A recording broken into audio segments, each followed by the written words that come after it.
Una-una, yung motivation ko, masasabi ko na I was parang trained to be award-centric. I was I trained to be see. competitive. Oh, ano ba yun? Number one ad niya. Dapat ako yan.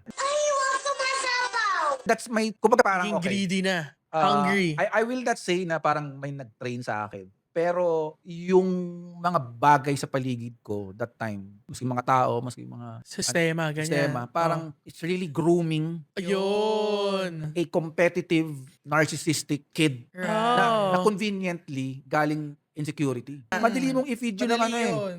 O baka laos ka na, parang isip ka pa ng maraming ano. Yung simula nun, lahat ng mga creative ideology na binombard sa akin mula nung simula ako sa ad agency, yun na, ina-analyze ko na, parang nire-reassess ko Question na. mo na. Oh, totoo ba to? Di mali to eh. Hindi po, ate. So imagine mo, during that time, nagkaroon ako ng notebook. Ano, naging hobby ko noon, makikinig ako ng mga advertising interviews, advertising talks, pati mga talks. Tapos habang nakikinig ako ng may notebook ako, tapos nilista ko yung sinabi niya. May sinabi siya na quotable quote. Tama ba yun? Kasi ano ko yun. Mali yun eh.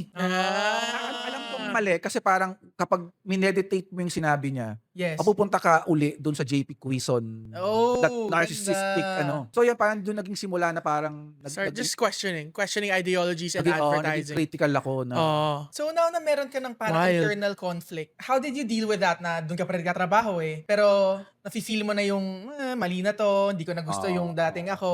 How do you navigate that? parang naging clear na ako na kapag ganito yung ad, hindi ko siya kukunin.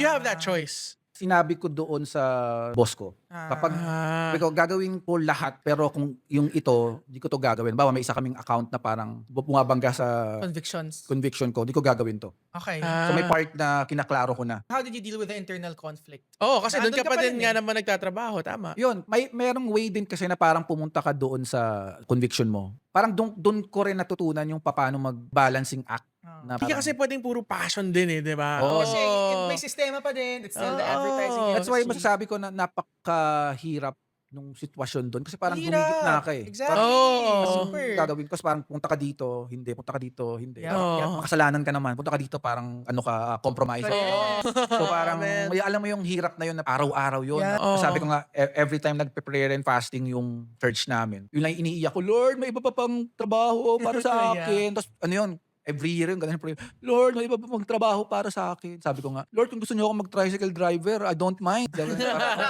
Parang gusto ko lang ng simpleng buhay, kakain yung pamilya ko. Punta kaya ako ng Batangas or Laguna, tapos magtrabaho lang ako sa munisipyo. Andyan ka na eh, no? Andyan na ako, andyan ka na. andun na ako. Pero syempre, parang, dito ako eh. That's how I navigate.